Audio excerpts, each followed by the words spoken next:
మానాన్ని అగౌరవపరిచినో తెలియదు. ఎంతమంది చనిపోయారో విభజన సమయంలో. భారతదేశం అన్ని మతాలకి అన్ని కులాలకి రక్షణ కల్పించింది. ఈ రోజున నేను మన సోదరుడు కింద ముస్లిం సోదరుడు జన సైనికుడు ఇస్లాం జనసేన అని చెప్పి ఎప్పుడు నాకు బోర్డు పట్టుకుని చూపించే నాకు ఆ ముస్లిం మనకి మతానికి సంబంధించిన ఆ కండువా వేస్తే గుండెలు నిండుగా వేసుకున్నాం. దేనికంటే పరమతానికి మనం ఇచ్చే గౌరవం. అన్ని మతాలు సమానంగానే. ఇది భారతదేశపు తాలూకు ప్రజాస్వామ్య లక్షణం. మనందరం భగత్ సింగ్ ని ఆరాధిస్తాం, చెగ్వేరాను ఆరాధిస్తాం, మనం చెగ్వేరాను ఇష్టపడతాం.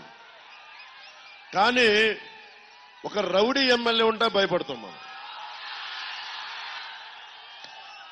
ఇదే గుండా ఎమ్మెల్యే ఇదే ఏరియాలో కూర్చొని నన్ను తిట్టాడు. ఇదే ఏరియాలో నేను పర్మిషన్ కూడా పెట్టలే, ఇక్కడ ఇచ్చారు పోలీసు. కొండబాబు గారు అదే చెప్తా ఉన్నారు. నిజంగా గనుక నాకున్న బలానికి జన సైనికులు కూడా నాకు అడగట్లా, జన సైనికుల బలం కూడా అడగట్లా. వ్యక్తిగా నాకున్న బలానికి చంద్రశేఖర్ రెడ్డి గారిని కిందకి నేల మీద కూర్చోబెట్టి సెంటర్లో మోకాళ్ళ మీద నడిపించే సత్తా ఉన్నాడు. మీరు ఆలోచించి ఓటేయండి. చలమలశెట్టి సునీల్ ఎంపీ, చలమలశెట్టి సునీల్ని అడగండి ఎంపీగా. నువ్వేం చేసావు? ఎందుకు ఇన్ని పార్టీలు మారావు? నువ్వు ప్రజారాజ్యంలో ఉన్నావు, సంతోషం. కాంగ్రెస్కి వెళ్ళిపోయింది, కాంగ్రెస్లో వెళ్ళలేవు. తెలుగుదేశంకి వెళ్ళావు, వైసీపీకి వెళ్ళావు, మళ్ళీ మారుతావు. మనకి మారే వ్యక్తులు కాదు కావాల్సింది, స్థిరంగా ఒక చోట నిలకడగా నిలబడేవాడు కావాలి. ఇప్పుడు కొండబాబు గారికి ఎందుకు గౌరవం ఇచ్చాను నేను?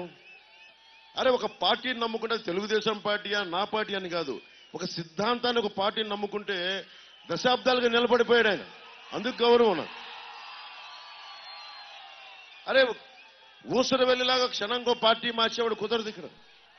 నేను మీకు ఒకటే చెప్తున్నా, నన్ను అందరూ పచ్చి బూతులు తిడతా ఉంటారు. నేను తట్టుకొని నిలబడ్డాను ఇంతకాలం. ఈ రోజున నేను మిమ్మల్ని అడుగుతా ఉన్నా,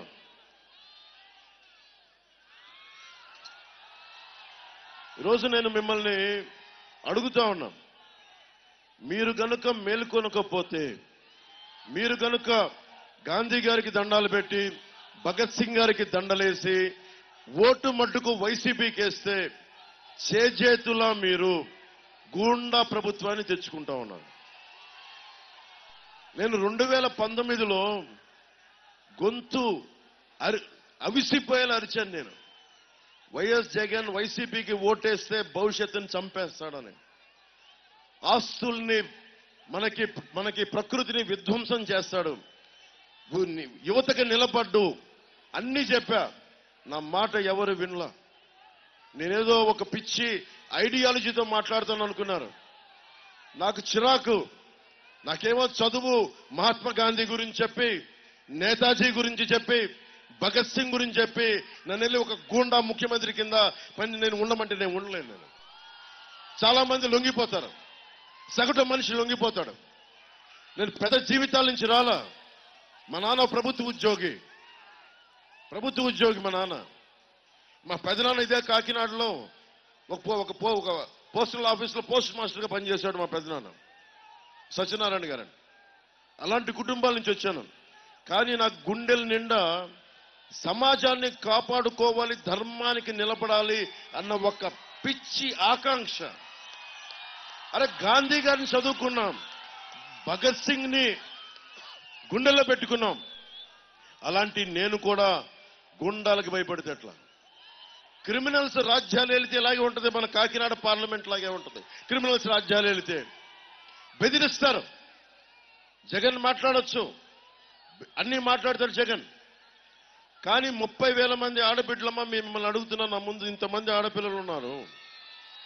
మన ఇంట్లో ఒక ఆడబిడ్డ కనిపించకుండా వెళ్ళిపోతే నేను చెప్తున్నాను కదా, విలవిలవిల్లాడిపోతాం. మీకు ఉండదమ్మా బాధ? ఒక ఆడబిడ్డ మీ మీద మగాళ్ళు ఇబ్బంది. ఇందాక ఎందుకు అరిచానమ్మా అక్కడ? మీరు గబుక్కన మీ మీద అంతమంది మీద పడితే నాకు హృదయం విలవిల్లాడిపోయింది నాకు. అలాంటి మీకు, అలాంటి 30,000 మంది ఆడపిల్లలు ఈ ఆంధ్రప్రదేశ్లో అదృశ్యం అయిపోతే ఈ ముఖ్యమంత్రి ఒక్క మాట మాట్లాడాల. ఎందుకు మాట్లాడాల? నీకున్న చెంచాలంతా చంద్రశేఖర్ రెడ్డి లాంటి వ్యక్తులైతే నీకే ఉండదు ఆడబిడ్డల మీద భద్రత. గంజాయిలు నువ్వు అమ్ముతావు. నువ్వు గంజాయికి క్యాపిటల్ అయిపోయింది. మనకి 25 యూనియన్లని భయపెట్టేశాడు. భవన నిర్మాణ కార్మికుడిని ఇసుక దొరక చచ్చిపోయేలా చేశాడు ఈ ప్రభుత్వం. 25 యూనియన్లు ఉన్నాయి. ప్రతి యూనియన్ని భయపెట్టేయడమే. పోర్ట్ యూనియన్ అని చెప్పండి, లారీ డ్రైవర్ యూనియన్ చెప్పండి, అందరినీ భయపెట్టేయడమే. ఏం చేయాలి మరి దీనికి? పవన్ కళ్యాణ్ ఒక్కడొస్తే సరిపోదు. పవన్ కళ్యాణ్ ఒక్కడొస్తే సరిపోదు. అన్నా మీ వెంట ఉంటాం అంటే సరిపోదు. మీ జీవితం కోసం మీరు నిలబడకపోతే, నేను తగ్గించుకున్నాను.